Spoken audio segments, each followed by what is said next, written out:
Goeienaand almal. Hier uit ysige koue Nieu-Seeland groet ek almal in Suid-Afrika en oral in die wêreld waar julle na ons luister en kyk. Die winter is hier, soos in die res van die suidelike halfrond. Hier naby my is daar 'n bergreeks en die toppe lê spierwit van die sneeu. Dit is mooi, maar die windjie moet net nie opsteek. Dan is dit baie koud. So, maar in elk geval, al die muskiete en gogediertes vrek daarom nou in die koue. So ek hoop dat julle nie so koud kry soos ons nie. Maar binne in die huis is dit lekker. Ek is nog steeds hier in my kortbroek, kaalvoete in die huis. Is maar net as jy jou neus by die deur uitsteek, is dit bitterkoud. So, en ek hoop dit gaan goed met almal. Ek het vandag weer gekyk na die nuus en geluister na die manne wat die nuus op die internet plaas en dit lyk nie vir my so goed nie. Ek is jammer vir die Suid-Afrikaners. Ek is regtig, ek het baie empatie met julle wat nog daar bly. En ek wil vanaand so 'n paar woorde sê oor immigrasie, het sy tydelik of permanent. En in my opinie wat 'n ou te doen staan. Dat is natuurlik die prosedure wat jy volg om te immigreer, die aansoek om 'n visum, regte visum of 'n werkspermit of 'n werksvisum, wat ook al. Na Nieu-Seeland is dit maar die normale ding om 'n werksvisum te kry. Toe ek gekom het ons uit Suid-Afrika uit reeds verblyfreg gekry. So ons het nie nodig gehad om ander visums te hê nie. Maar in elk geval, dis nie meer so nie. So verander die dinge. Wat ek wel kan doen, is ek kan vergelyk. Ek hou nie af van nie, maar ek moet dit nou doen terwille van mense wat na my kanaal kyk. Ek het gepraat in episode 1 oor die moontlikheid om vir jou kinders te stuur hier na Nieu-Seeland toe om hulle skoolloopbaan te voltooi. Dit klink ver gesog, maar as ek kyk na wat die toestand in Suid-Afrika is, met die diskriminasie teen wit kinders, wit mense, en ek kyk wat die situasie is hier in Nieu-Seeland, dan kan ek dit baie sterk aanbeveel. Dit kos 'n paar rand, maar wat is jou kind vir jou werd? Baie ouers is miskien in die situasie waar hulle nie kan immigreer nie, om verskeie redes.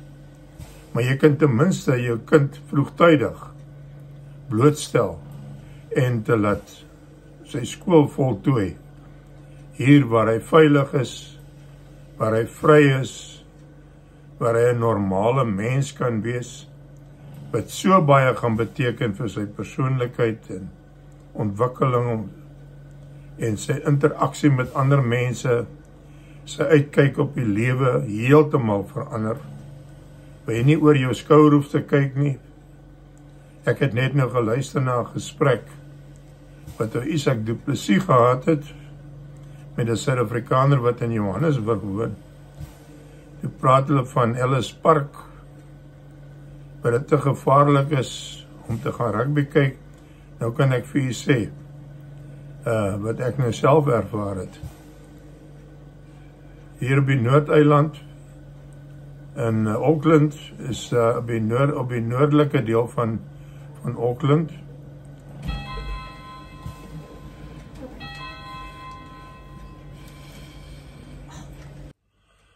Goeiedag almal. Is die eerste episode van 'n nuwe kanaal.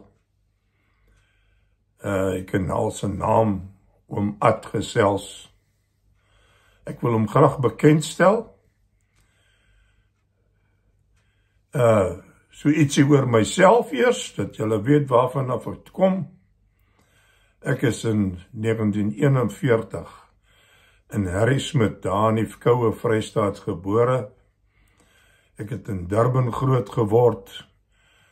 Ek was op skool in Port Natal Hoërskool, in Mbilo in Durban, bekende skool, seker een van die beste skole in sy tyd.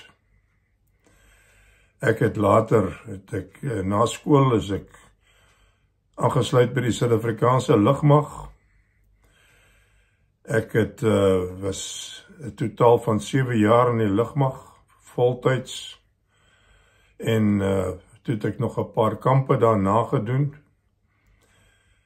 Ek het toe 'n beurs gekry by die Suid-Afrikaanse Uitsaai-Koöperasie, en ek het verder gaan swat elektroniese ingenieurswese.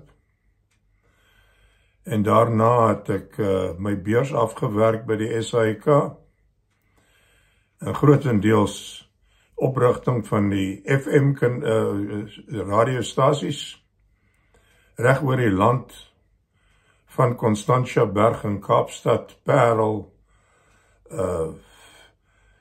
het opgekom tot in Maatjiesfontein, daar in die Karoo, van Maatjiesfontein af die Oos-Kaap gedoen. Baie van julle het seker al verby die FM-stasie in net buitekant Gramstad gery. Daar het ek die installasie gedoen. En ek het in King Williamstown in die Karavaanpark gewoon. Die SAIK het vir ons elkeen 2 karavane gegee, 18 voet, met 'n lekker groot tent en 'n 11 voeter wat 'n badkamer was, met 'n stort en 'n bad en 'n toilet en 'n handewasbak, en ons wasgoed daar gedoen en so aan.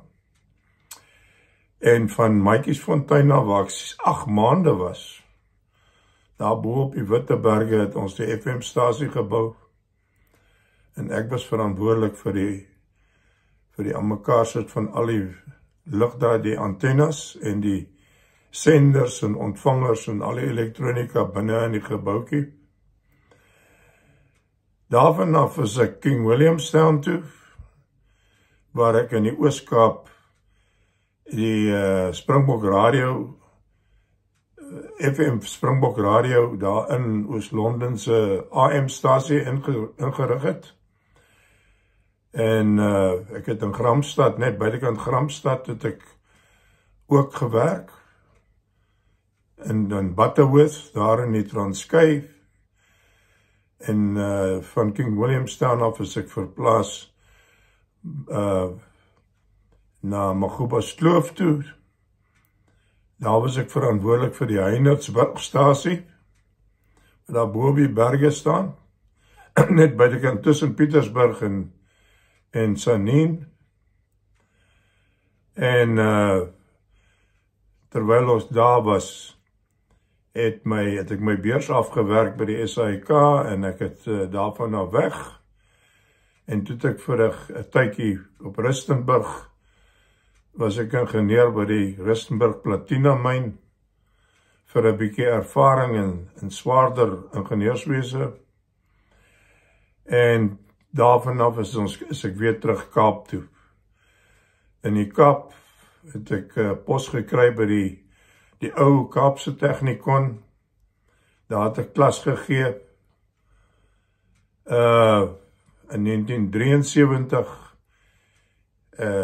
is ek terug Pretoria toe vir 'n jaar, waar ons 'n onderwysdiploma moes doen om verby die salaris slagboom te kom. Jy moet 'n onderwyskwalifikasie gehad het. Toe het ek dit gedoen, daarna terug Kaapse Technikon toe.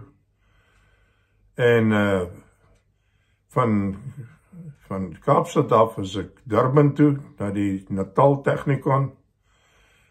En daarvan af Oranjemoen toe, as prinsipaal van die Oranjemoen Tegniese College, waar ons 'n aantal jare gebly het. 'n heerlike tyd gewees. En daarvan af is ek weer teruggetrek Pretoria toe, was ek opleidingsbestuurder van die Ekonomiese Ontwikkelingskorporasie. En ek het 'n tyd lank, 2 jaar het ek in Pietermaritzburg gebly, opleiding gedoen daar. En Daarvan af het ek teruggetrek, toe ek weer Pretoria toe verplaas, en daarvan af het ek weer 'n pos by die ou Kaapse Technikon aanvaar, en daar het ek die res van my loopbaan gespandeer, en studente, klas gegee vir studente. Later het dit van die Technikon verander na die Kaapse Skiereiland Universiteit vir Tegnologie. En in 1993 het ek afgetree as gevolg van 'n mediese probleem wat ek ontwikkel het, wat al baie jare gekom het. En na my aftrede kon ek nie stil sit nie. En toe het ek 'n privaat tegniese college begin. Durbanville College, daar in Durbanville, en net buite van die Kaap. En ek en my vrou en later my 2 dogters, almal daar gewerk. En dit was 'n privaat, een van die eerste privaat tegniese colleges in die land. Ons het heel wat studente daar opgelei. Daarvan nou, ek het die college na het ons het verkoop, toe die politiek begin verander het, toe het die druk van die regeringskant af sterk begin loop, en die wêreld, die lewe vir ons baie moeilik gemaak, en ons het baie tyd en baie energie ingesit, om daai college te vestig, en te bring waar hy was, en toe het ons hom verkoop. Toe het ek weer my eie besigheid begin. My liefde, wat ek in die lugmag al ontwikkel het vir navigasie, het toe veroorsaak dat ek verder gestudeer het in navigasie. En toe begin ons toe die wet verander, dat alle mense, as jy 'n bootjie besit en jy wil hom te water laat, dan moet jy 'n skipperlisensie hê. En toe het ons begin skippers oplei. Baie, amper 1000, my laaste telling. Amper 1000 skippers opgelei. En ek het die Suid-Afrikaanse Instituut vir Skippers het ek begin, en toe ek nou bietjie moeg raak daarvoor, toe het ek die instituut verkoop, en toe het ek geëmigreer. Toe die politiek begin lelik raak in Suid-Afrika, toe besluit ek wel, ek kan immigreer of ek kan bly. En baie van my vriende het gevra na my, hoekom immigreer ek? Toe sê ek, man, in my opinie, is die verskil tussen 'n immigrant en 'n vlugteling is bloot net tyd. En vandag het my woorde waar gekom. Nou is daar al Suid-Afrikaanse immigrante, vlugtelinge in Amerika. So, ek het nie weggehardloop nie, ek het net nie lus gevoel om, my voorouers het in Suid-Afrika aangekom in 1714, en al my voorouers het gehelp bou aan daai land, en ek ook, en my kinders het ook 'n bydrae gemaak. Ek wil dit nie weer doen nie, dis onnodig. So iemand anders kan dit nou maar doen. Ons het 'n eerste wêreld land, het ons verloor. En hy het nou nie verbeter nie, hy het nou net verswak. Maar ek bly nou, 26 jaar bly ek al in Nieu-Seeland, en ek het baie ervaring hier opgedoen. Ek was vir 'n tyd lank in die koninklike vloot in Nieu-Seeland, daar het ek afgetree, en daarvan af doen ek so min as moontlik. So, ek het nou opgeëindig, my familie is almal oorlede, my vrou en my kinders. So ek het kleinkinders, maar hulle is in Australië. So ek sit maar hierso in Nieu-Seeland, ek is glad nie jammer vir myself nie. Is nie baie lekker nie, partykeer raak 'n mens eensaam, Maar gelukkig het die Vader in die hemel my genade gegee en vir my 'n positiewe uitkyk op die lewe laat ontwikkel. En ek lewe lekker. Ek is in 'n aftreeoord. Julle kan hom Google, gaan kyk na Google. Die plek se naam is the Ernst Rutherford Retirement Village in Nelson. Dis ons naaste groot dorp, is Nelson. En die doel van hierdie kanaal, nou weet julle iets van my af, van my geskiedenis so ligweg. Is nie meer nodig dat julle alles moet weet nie. Ek het niks om weg te steek nie, maar ek wil ook nie mense verveel nie. So ek wil nou kom by die doel van hierdie kanaal. Hoekom doen ek wat ek nou wil doen? Ek kyk nou maar na die politiek in Suid-Afrika. Daar's hopelik min goed wat daar gebeur wat ek nie van weet nie, want ek lees minstens 3 Suid-Afrikaanse koerante. Nie dat ek hulle alles glo nie, ek glo so 10% miskien, maar ek kry daarmee 'n idee. En ek kyk op internet, kyk ek na die nuus. Nie net die Suid-Afrikaanse koerante nie, maar ook wat die burgery op internet plaas, en foto's, en stories, en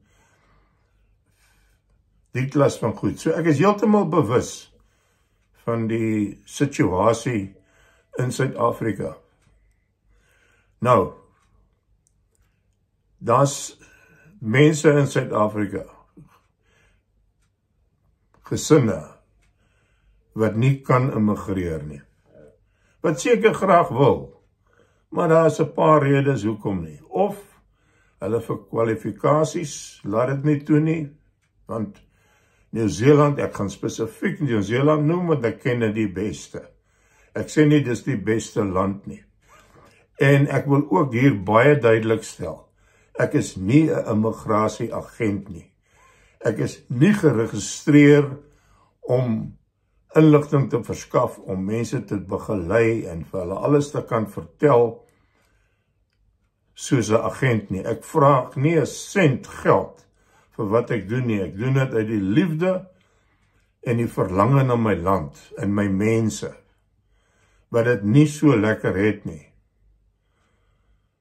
Dit is hoekom ek dit doen. Daar's geen geld, nêrens nie. Ek kry nie geld van iemand nie. Ek gaan nooit geld kry nie. Ek vra niemand vir geld nie. Wat julle hier sien, is wat ek self doen, uit my eie uit. En julle word genooi om na die kanaal te kyk. Hopelik sal julle iets daar kry, wat van waarde kan wees. Ek dink 25 jaar se ervaring beteken daarom iets. Ek onderneem om net die waarheid vir julle te gee, en julle aan te moedig om daarna te luister en te gaan kyk. Gaan kyk self, want ek sal vir julle die webblaaie gee. Julle kan dit self gaan lees. Ek aanvaar geen verantwoordelikheid vir enige gevolge, miskien nadelige gevolge, vir iets wat ek sê op internet nie.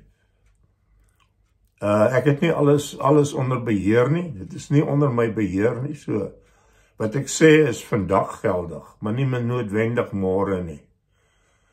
So ek is ook nie 'n kundige op die immigrasiewette nie.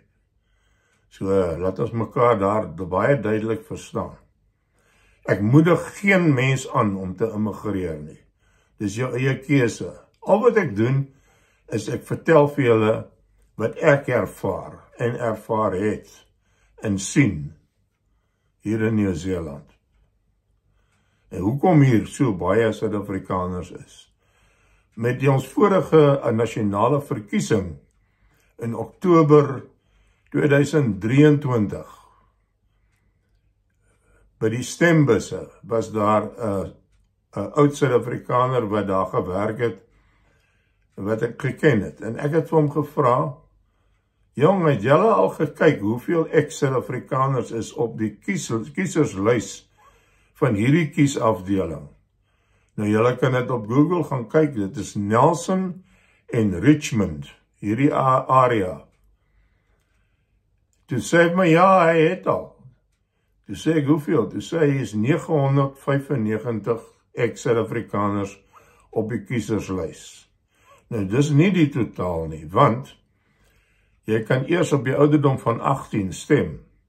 So al die jong mense en kinders, jonger as 18, is nie op daai lys nie. Daar's nie een van hulle nie, want hulle kan nie registreer onder daai ouderdom, bokant daai ouderdom nie.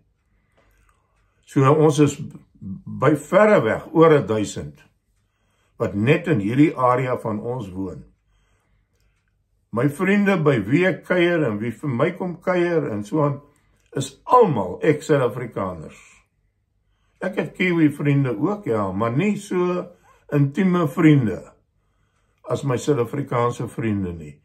Ou mense, jong mense, ek is baie lief vir kinders, veral dit voel soos 'n oupa, as die kinders ook saamkom, en ek kan vir hulle ou geskenkies koop en hulle hartjies bly maak, en ons kan Afrikaans praat, en ons kan boerekos eet, en die klas van dinge wat ons geniet.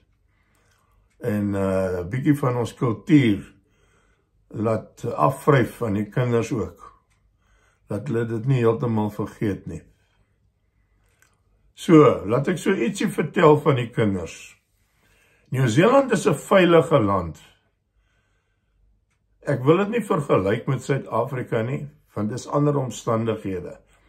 Ek wil dit ook rondom sê, ek is nie 'n rasis nie.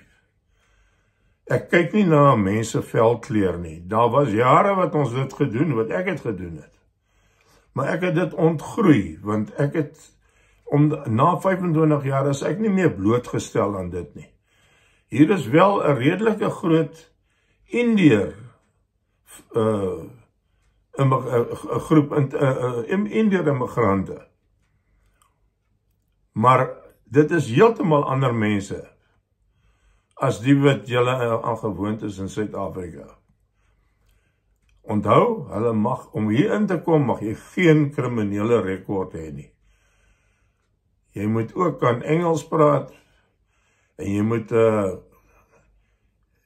'n aanvaarbare persoonlikheid hê. Jy moet bereid wees om 'n bydrae te lewer. So die reëls en die basiese regulasies of riglyne is redelik streng en voor die hand liggend, en ek stem daarmee alles saam. Nieu-Seeland is ook 'n land, ons in Suid-Afrika was baie gewoond aan status. Jy weet, die predikant en sy vrou, en die prokureur en sy vrou, en die dokter en sy vrou, hulle het almal 'n status gehad. Hier is dit nie die geval nie. 'n baie goeie Suid-Afrikaanse vriend van my, hy woon in Auckland, hy is die eienaar van 'n groot versekeringsmaatskappy. En ek weet, hy is redelik welaf. En die eerste keer toe ek by hom aan huis kom, toe sê ek vir hom, gaan nie sy naam noem nie, toe sê ek vir hom, jong, maar dis dan my grand area hier waar jy bly. Wie, ken jy jou bure? Ja, sê hy, hier ou langs my, ons is groot pelle. Ek sê nou, maar wat se werk doen hy om so huis te kan bekostig? Hy sê vir my, hy is die posman, hy lewer pos af. En toe het my oë oopgegaan. Toe sien ek, hier is nie 'n groot verskil in salarisse nie, in inkomstes nie. Die sakemanne maak goeie geld.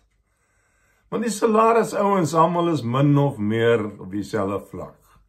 Niemand sien neer op enige iemand nie. Niemand stel eintlik belang in wat se werk jy doen nie, of hoeveel grade jy het nie. Hier is heel wat van ons wat gevorderde grade het, maar jy skryf hulle nie agter jou naam nie. Jy is nie dokter so en professor so en so nie. Niemand praat so nie, hier nie. Dit is, hulle noem dit 'n tall poppy syndroom, as jy kom met 'n statusbewustheid, dat sekere mense is benede jou. Hier is niemand benede enige iemand nie. Ons noem die eerste minister op sy voornaam. Ons noem die parlementslede op hulle voorname. Die predikant is op sy voornaam. Die dokter en hulle almal is op hulle voorname. Ons gebruik nie titels hier nie. Die ou sal wel, as hy nou in 'n professionele hoedanigheid vir jou skryf, sal hy wel miskien sy grade agter sy naam sit, want dit is 'n professionele brief, so jy kan hom sien, die ou is gekwalifiseerd vir hierdie werk. Maar jy hoef nie jouself daaraan te steur of minderwaardig te voel as hy beter kwalifikasies het as jy nie. Hier's skatryk ouens. In Suid-Afrika was hy 'n gewone ambagsman. Hier het hy gekom, het kom werk as 'n ambagsman. Hy het later besluit hy gaan sy eie besigheidjie begin en hy het 'n besigheid begin. Ons is hardwerkende mense, ons Suid-Afrikaners, en hy het dit opgebou en hy het 'n redelike sterk sakeman geword en 'n baie goeie inkomste. So, hier's soveel geleenthede. Ek is baie lief vir die Kiwis. Hulle is goeie mense.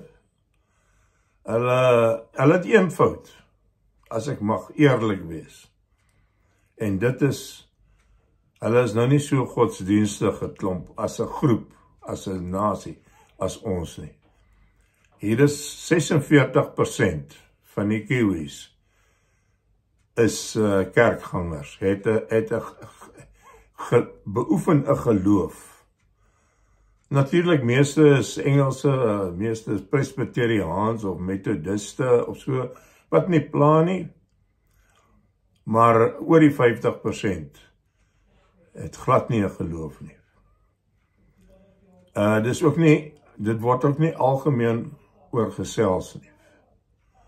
As jy wil kerk toe gaan, gaan jy kerk toe en dit is jou persoonlike saak.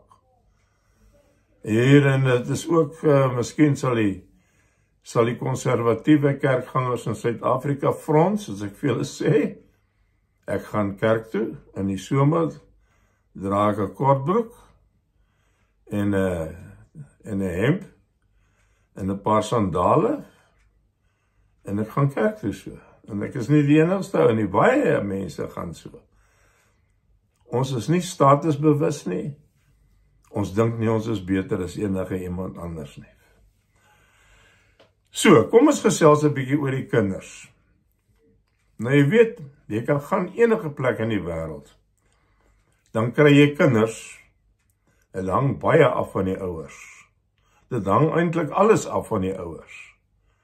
Jy kry kinders wat goeie dissipline het, wat hulle goed gedra, wat respek het vir mekaar, vir hulle omgewing, vir hulle skool, vir hulle maats, respekvolle kinders.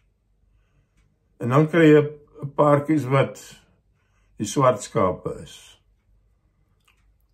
Hier's maar bitter min reëls vir die kinders.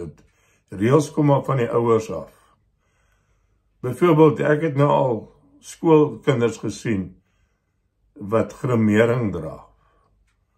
Nie almal nie, maar hier's 'n paar meisies wat dink, jy weet mos op 'n sekere ouderdom, dan wil die meisies begin mooi lyk, en dan dra hulle lipstifie en die klas van goed, dit sien jy nou en dan.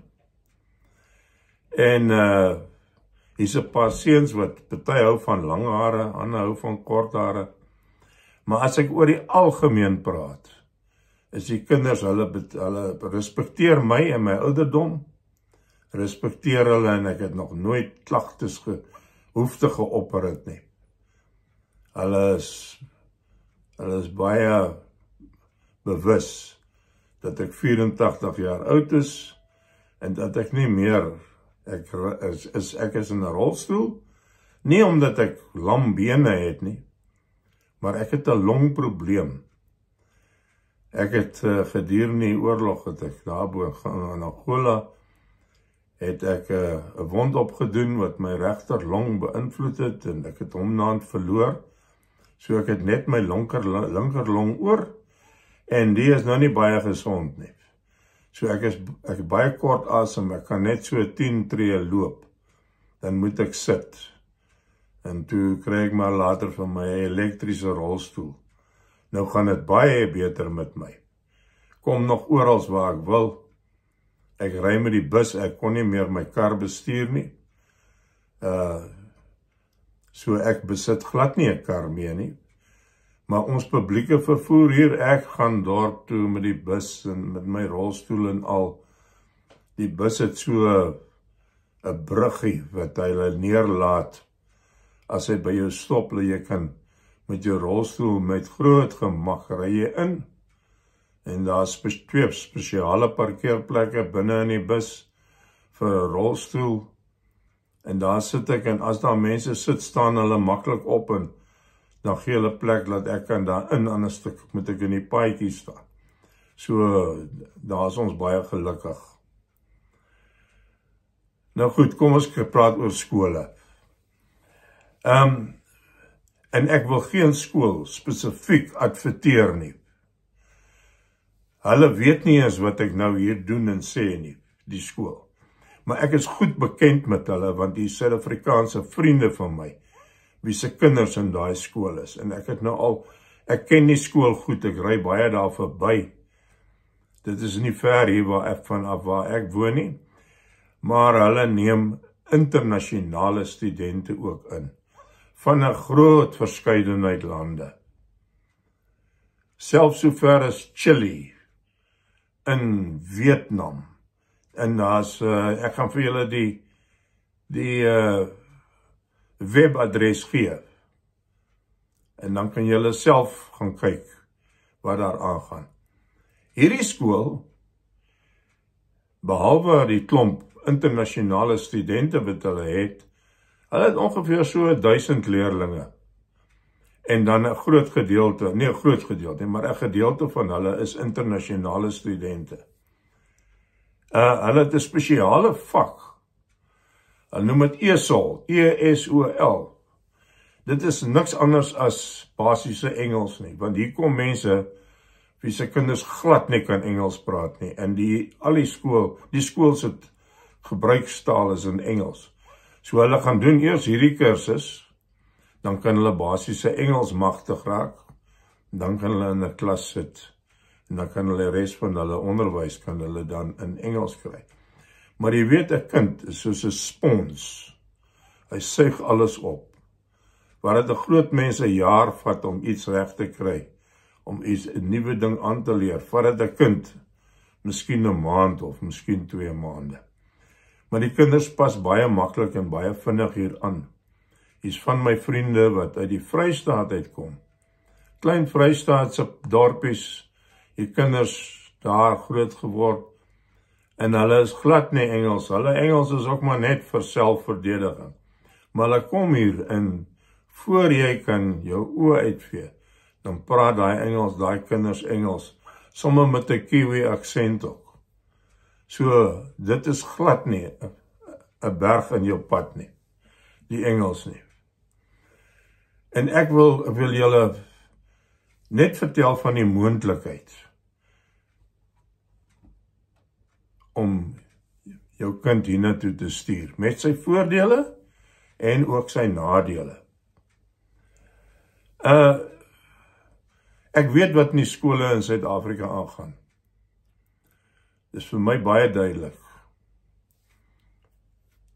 Dis die een punt.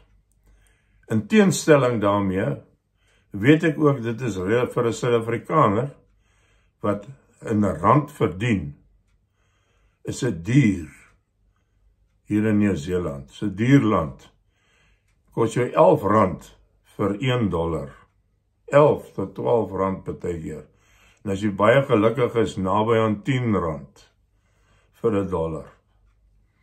So, dit is nie goedkoop nie. Maar, hoeveel is 'n kind se skool en die onderwys wat hy kry, en die fondasie wat hy op 'n skool kry, en dan werd vir 'n ouer? As dit my kinders was, sou ek sommer baie maklik 'n verband geneem het op my huis, om my kinders se skool en verdere studies te betaal. Want daai kind moet die lewe gaan tegemoet gaan en hy moet 'n kwalifikasie hê wat hy 'n goeie werk mee kan kry, wat hy vir hom in 'n gesin of kan sorg. Ek praat aan mekaar van hom, want op die oomblik is ek nie bereid om aan te beveel dat julle dogters hierheen moet kom nie. Nie om dit of dat nie, maar 'n dogter is baie weerbaar. Ons almal weet wat ek daarby bedoel. So die ouers moet besef, hulle moet my nie verkwalik nie. As hulle die kind sterk groot gemaak het met 'n dissipline in hom, 'n sterk geloof, selfverseker, weet wat is reg en verkeerd, dan het hulle nie probleme nie. Maar jy weet, jy kan 18 jaar lang werk aan 'n kind, sy opvoeding. Ek het dit gesien op universiteit. Daai kinders gaan universiteit toe. En binne 2-3 weke het hy al daai lesse van sy ouers verloor. Dan het hy begin rook en hy het begin drink en hy is deel van die happy lot en op die einde van die dag is daar 'n groot moeilikheid. Dit kan met seuns ook gebeur. Maar ek dink seuns is minder blootgestel. Nou, jy moet maar tussen die lyne lees, as ek dit nou sê.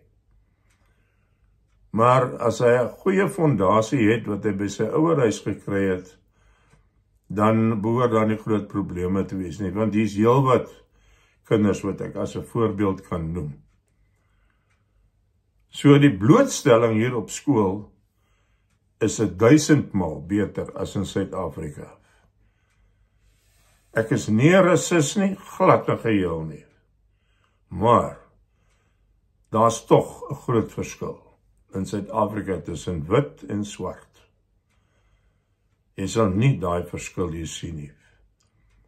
Die enkeles wat gekleurde kinders, byvoorbeeld Indiër kinders, hulle kom uit welafhuise, hulle het goeie maniere, en dan is die kinders van allerlei lande. Jou kind gaan blootgestel word aan 'n groot groep kinders. Byvoorbeeld die skool wat ek nou in gedagte het. Hulle het van Vietnam, Chili, van Indië, dis 'n lang lys. Jy kan dit self gaan lees op hulle webblad. Daar's foto's van die klomp kinders. Gaan kyk daar. Jou kind gaan blootgestel word aan die kulture van 'n klomp nasies. En dit verbreed net sy uitkyk op die lewe. Dit maak hom meer aanpasbaar. Hy leer ken die mense, hy leer ken hulle gewoontes. Hy sien waar die verskille lê. So, die blootstelling hierso wat hy hier gaan kry, is heeltemal anderster. Totaal. Die veiligheid van jou kind. Ek het nog in al die 25, 26 jaar wat ek hier bly, nog nooit 'n venster met diewering gesien nie. Nog nooit. Ons banktellers sit agter 'n glaspaneeltjie. Daar betaal hulle jou.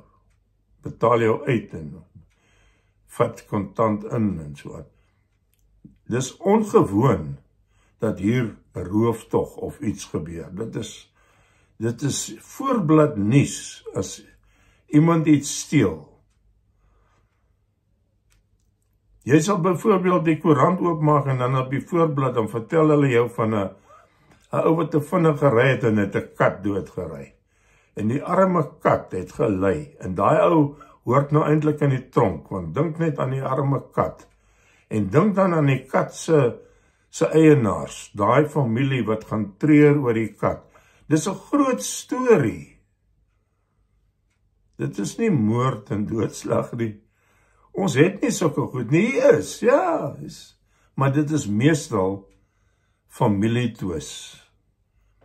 Dis meestal dit, as jy hoor van iemand wat wat vermoor is, of dan kyk jy maar, dan sien jy, dis eintlik die vrou of die man of wat ook al, wat die moord gepleeg het. Dit is nie inbrekers nie, of 'n ou hier op straat nie. Dit bestaan net nie hier nie.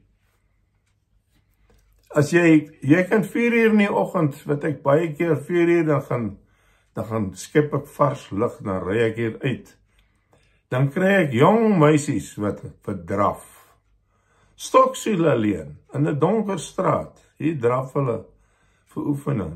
Net langs ons is 'n groot sportsterrein. Ek gaan vir jou die adresse gee, dan kan jy dit Google, en gaan kyk jy daar. Hoeveel jong mense, hoeveel mense gebruik daai sportsbane en die netbalvelde en die rugbyvelde en die swembad in die nag. Want dan werk hulle nie, dan het hulle tyd vir sport. Dit is, as die Engelse sal sê, it's an eye-opener. So die veiligheid hoef jy regtig nie oor te bekommer nie. As jou kind sal mos nou weet wanneer hy homself blootstel. Dis mos nou net soos die Engels sê, common sense. As jy jou vinger aan mekaar in die vuurvlam druk, dan weet jy gaan brand. So, as jy 'n vuurvlam sien, dan vermy jy dit. As 'n kind hier so skool gaan, dan kry hy 'n skool, klaarmaak met skool, dan kry hy 'n kwalifikasie wat universiteite reg oor die wêreld aanvaar. Almal weet wat se standaard dit is. Veral die Nieu-Seeland universiteite, jy het geen probleem nie. Jy kom nie op 'n lys nie. Jy kan enige graad doen wat jou hart begeer. En as jy nie gereed is om die graad te doen nie, byvoorbeeld as daar, sê byvoorbeeld jy het nou nie 'n hoë punt in wiskunde behaal nie, dan gee hulle jou eers 'n kursus in wiskunde. Sorg dat jy op standaard kom, dan kan jy voortgaan. Jy hoef nie in 'n tou te staan om 'n mediese kwalifikasie te kry nie.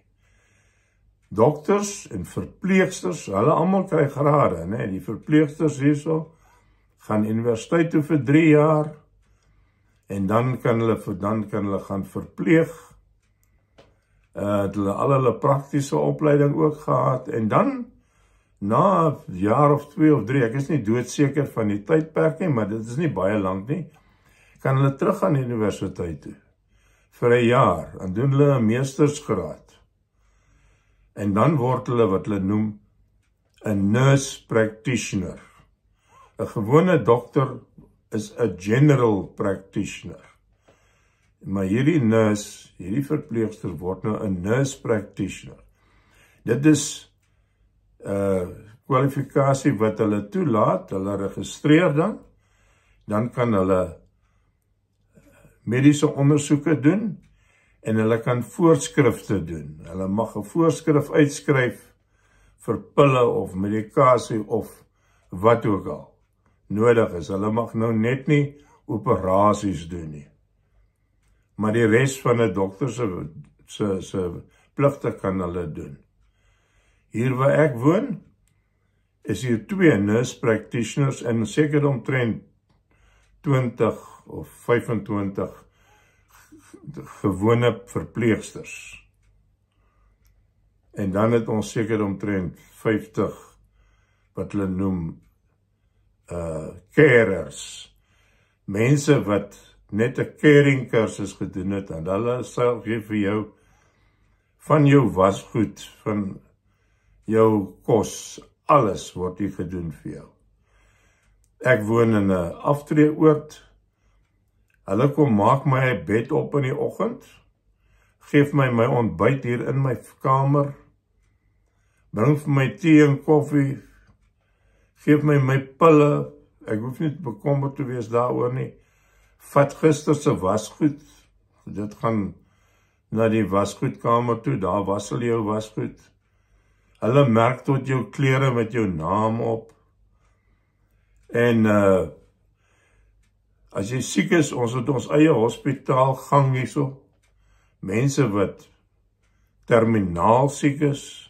Al waarvoor hy ons hospitaal toe gaan is wanneer jy baie duur ondersoeke moet kry, soos skanderings.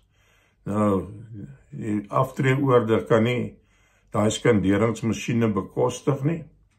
So dit is nou in die staatshospitale. Maar jou staatshospitale hier, en ek was 2 keer al in een, is vergelykbaar met privaat hospitale in Suid-Afrika. In my tyd, nie nou nie. Ek weet nie hoe dit nou lyk nie, maar ek weet, in my tyd, ek het drie groot operasies in Panorama hospitaal gehad, daar buitekant in Kaapstad, in 'n privaat hospitaal. En ons staatshospitale hier vergelyk baie goed met daai, met Panorama. Dit gee vir julle 'n idee. So, hier is geweldig baie geleenthede. Kinders word gehelp, nou nie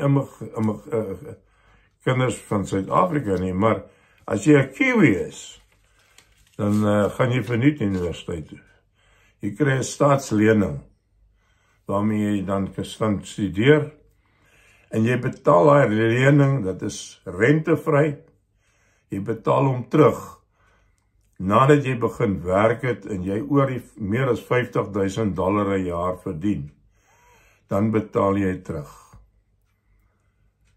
Maar baie min, baie min, want dit is rentevry.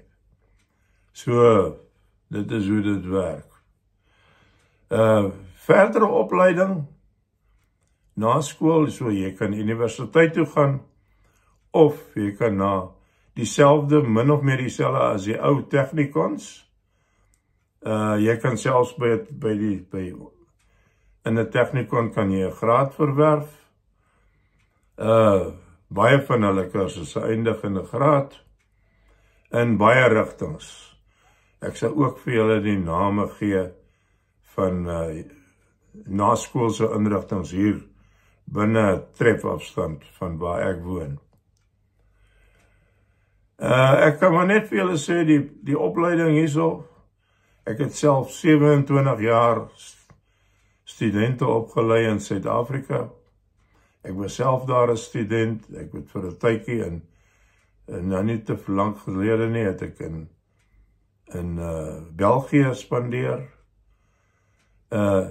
En die opleiding wat die mense hier kry is wêreldstandaard. Daar's glad nie 'n probleem daarmee nie. Jy hoef nie bang te wees nie. Die mediese dienste, vir Kiwis is alle mediese dienste onder 18, is dit gratis. Na 18, dan begin betaal jy. Dan betaal jy vir mediese dienste. Dit is nou nie heeltemal verniet dan meer nie. Maar om hier te kom skool gaan byvoorbeeld, of as 'n student, is dit verpligtend om versekering uit te neem. Hulle sal die inrigting waar jy gaan studeer, sê vir jou wat se versekering. Hulle beveel dit aan. Dan sê hulle jy moet daai en daai hê. As ons kyk na kostes, ek weet nie wat die presiese bedrag is nie, dit moet julle self uitvind. Julle kan die mense skakel of e-pos vir hulle stuur of 'n WhatsApp of wat ook al. Want hierdie skool hier naby my, wat ek nou goed ken, hier so baie internasionale studente, hulle het 'n hele afdeling met 'n bestuurder in beheer, 'n International Student Manager. Hulle reël vir jou akkommodasie. Hulle is amper jou voogde hierso. Nou kan ek julle sê, as jy bereid is om jou kind hiernatoe te stuur vir 2 jaar of meer, dan en hulle kom hiernatoe, dan is my deur ook oop vir hulle, as hulle 'n moeilikheid het of 'n raad wil vra of wat ook al, dan kan hulle enige tyd vir my bel en wat ek kan doen, sal ek doen. En hulle van raad bystaan. En almal hier het internet. Internet's algemeen. Om die waarheid te sê, vir meeste van die kinders, ek sal sê 99%, is die besit van 'n rekenaar, 'n skootrekenaar, verpligtend. Maar die skool, as jy bereid is om hiernatoe te kom of belangstel, dan sal die skool vir jou die presiese rekenaars verskaf. Hulle doen vir jou aankope, selfs jou skoolklere koop jy by die skool, nie in 'n winkel nie. Die skool bestel dit by die vervaardigers en hulle verkoop dit aan die studente as die goedkoopste manier om skoolkinders te beklee. As die skool doen dit self, hulle het 'n winkel by die skool, waar hulle nie net nuwe klere nie, maar ook, jy weet, kinders groei so vinnig. Jy koop nou 'n paar 'n hemp of 'n broek of wat ook al en binne 6 of 7 maande het die kind dit uitgegroei. Dan was jy hom mooi skoon en jy vat dit vir die skool en hulle verkoop dit weer vir jou. So dis 'n baie aktiewe deel van die internasionale studente se ding daar. Dit is skoolklere, is ook iets wat jy na skool noodwendig wil hou nie. Wat gaan jy daarmee maak? As jy mooi daarna gekyk het, en is nie stikkend nie, en is in 'n redelike kondisie, dan was hulle dit en dan herverkoop hulle dit. Selfs met boeke. Hier's vriende van my wat se seun nou in standaard jaar 11 is standaard 9 is. Ja, hy is in standaard 9. Hy moes net een boek koop. Die res gee die skool. So, ek het hom nou die dag gevra, toe sê ek, jong, wat kos dit nou jou ouers om jou op skool te hou? Toe sê hy, wel, hulle koop my klere, dit wat ek nodig het, en dan my skoolboek en my rekenaar. So, dit kos hulle, behalwe my rekenaar, kos dit hulle omtrent so $25 'n jaar. Dis R250 vir wat hy nodig het op skool. Maar ek sê nie, jy gaan dit kry as 'n Suid-Afrikaner nie, jy moet maar self kyk na die fooie wat gevra word. Nou, ek moet jou waarsku, as gevolg van die wisselkoers, is dit nie goedkoop vir Suid-Afrikaners nie.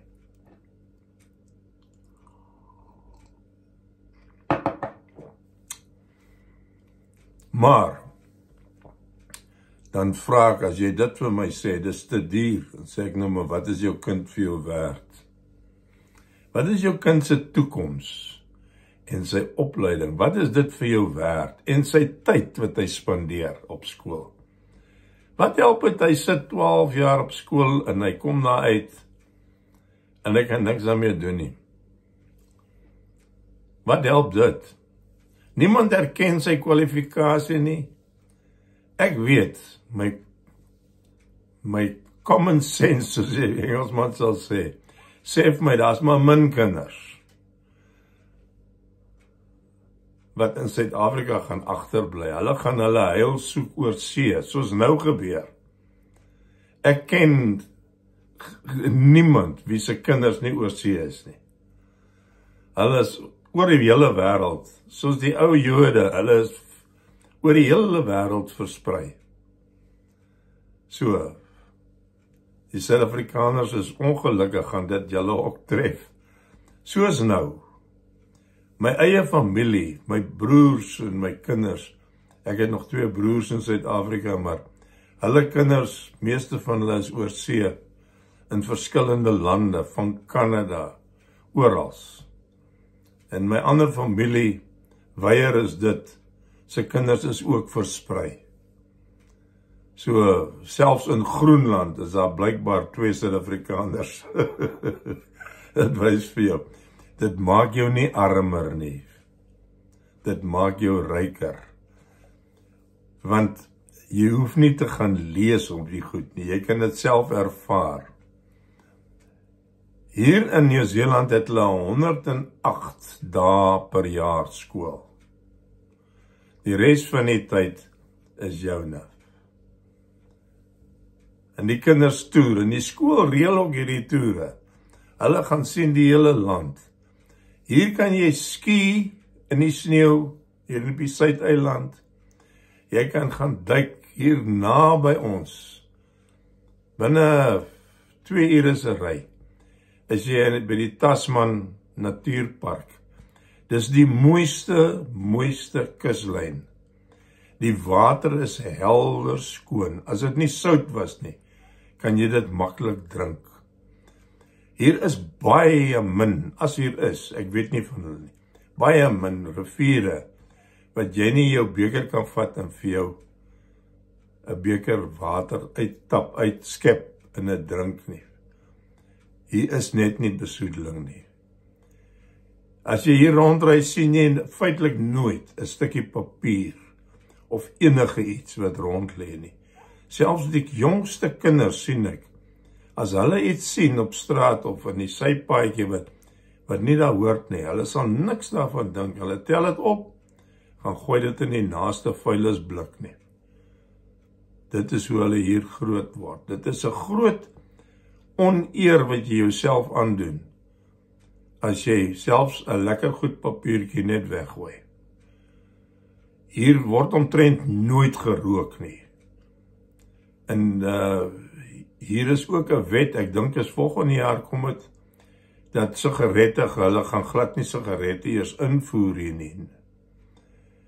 Want 'n pakkie 20, soos ek het verstaan, 'n pakkie 20 sigarette kos $40. Dit is ongeveer R450 vir 'n pakkie 20 sigarette. En 'n ander ding is, ek hou nou en dan van 'n dop whisky. En whisky is baie duur. Hier betaal ek vir 1 bottel whisky dieselfde prys as wat ek in Suid-Afrika vir 'n boks van 12 bottels betaal het. Nie dat ek drink, maar dis lekker om nou en dan, veral in die winter, 'n glasie whisky te drink. Maar dit is net nie die geval. Hier dink jy ons bier, ja. Die bier is nie sleg nie. My bier en die whisky is omtrent dieselfde prys. Maar dit pla my nou nie soveel nie. Nou ja, ek moet dit nou hierdie episode afrond. Dit is nou amper 1 uur, 53 minute. So, ek gaan, dit is nou episode 1, is maar meer die bekendstelling van hierdie. Ek gaan nog baie meer vertel van Nieu-Seeland, hoe dit is om hier te lewe, hoe dit is om hier oud te word. Dis seker een van die grootste voorregte wat ek het, is om hier oud te word. Meer daaroor volgende week. So, alles wat mooi is, ek gaan net gou vir julle die adresse gee. Die skool wat julle moet kontak, wat hier naby my is, wat ek nou meer van kan weet, is Waimea. W-A-I-M-E-A,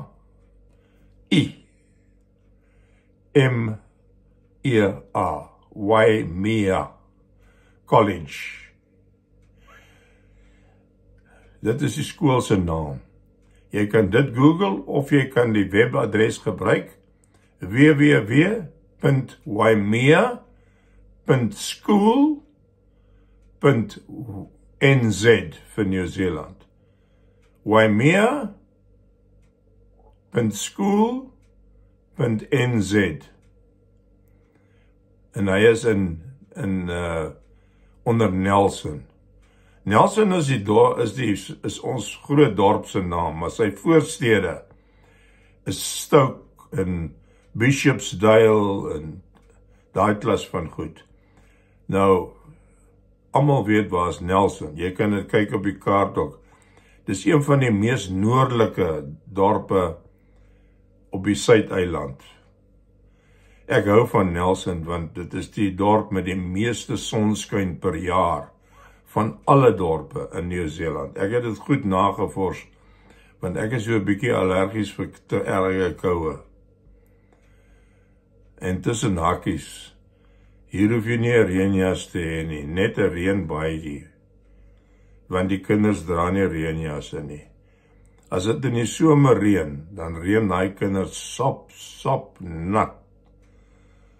Touwtjies hare, en dan gaan hulle skool toe daarmee. Hulle word maar droog. Hulle sê, rain doesn't kill. Dit is hulle ding. So, niemand dra reënjasse hier nie.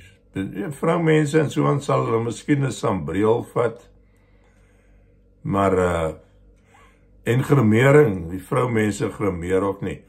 Dit is een van die negatiewe punte. Die vroumense probeer nie eintlik hulle self mooi verf nie. Dit is waarmee ons nou gewoond is in Suid-Afrika. Die vroumense hou mos nou daarvan. Dis 'n groot geldmaak ding. Al die grimering wat hulle aansit en afvee en die klas goed. Ek weet, ek het 'n vrou en 2 dogters gehad. My 'n vraggeld gekos. Modes is ook nie bekend, is ook nie van toepassing hier nie. Ja, nee, wat, jy sal sien. Dis nie agtertangse mense nie, maar kaalvoet is algemeen. Jy sien baie kere, sien jy. Ek dra net skoene as ek kerk toe gaan. So nie dra ek net 'n paar sandale. Dis al. Maar niemand kyk neer op iemand anders nie. So, almal doen dit. So, jy's in die stroom. Maar luister mense, ek is baie kieskeurig en ek was baie gesteld. Maar ek sal nie Nieu-Seeland verruil.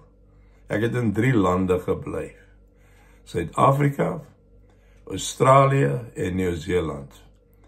Maar ek sal Suid-Afrika en Australië saam nie verruil vir Nieu-Seeland nie. Baie mense sê dit is te koud of is te nat. Maar dan, dit is maar een aspek. Dit is koud hier in die winter, ja. Hier sneeu dit op die berge. Maar 10:00 in die oggend is dit lekker warm. En dis nat, dit reën. Hulle sê hier, as jy nie van die weer hou nie, wag net so 5 minute. Dan is dit baie beter. Dis 'n algemene uitdrukking. Just wait 5 minutes. The weather will change. So, julle kan kyk na Nelson se weerhok. The Met Office. As jy dit Google, Nelson, weather, gaan kyk jy, dan kan jy Nelson se weer sien. Is matig, is nooit uitermate warm nie. Die hoogste temperatuur wat ek hier ervaar het, was 29. En in die winter raak het koud. Partykeer in die nag raak het 9 grade Celsius. En gedurende die dag wissel dit maar so van 14 na 18 toe. So dit is 'n kouerige plek, maar is 'n gesonde plek. Hier is nie baie siektes nie. Polisie sien jy nooit. By die polisiekantoor, ja. Of as daar brand is, of as daar 'n ongeluk is, wat eenmal 'n jaar gebeur. Want die mense ry baie versigtig. Ek het al gevra, waar is die polisie op die pad? Sê hulle nie. We don't need it, we police ourselves.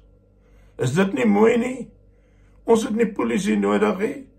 Ons polisieer onsself. Ons weet mos wat is reg en verkeerd en dan handel ons daar. En dit is die waarheid. Hulle polisieer hulle self. Dit is Nieu-Seeland. OK. Oor 3 sekondes is dit 'n uur. Ek sê eers vir julle totsiens. Alles wat mooi is, gaan Google dit. En sien my weer oor 'n week. Bye.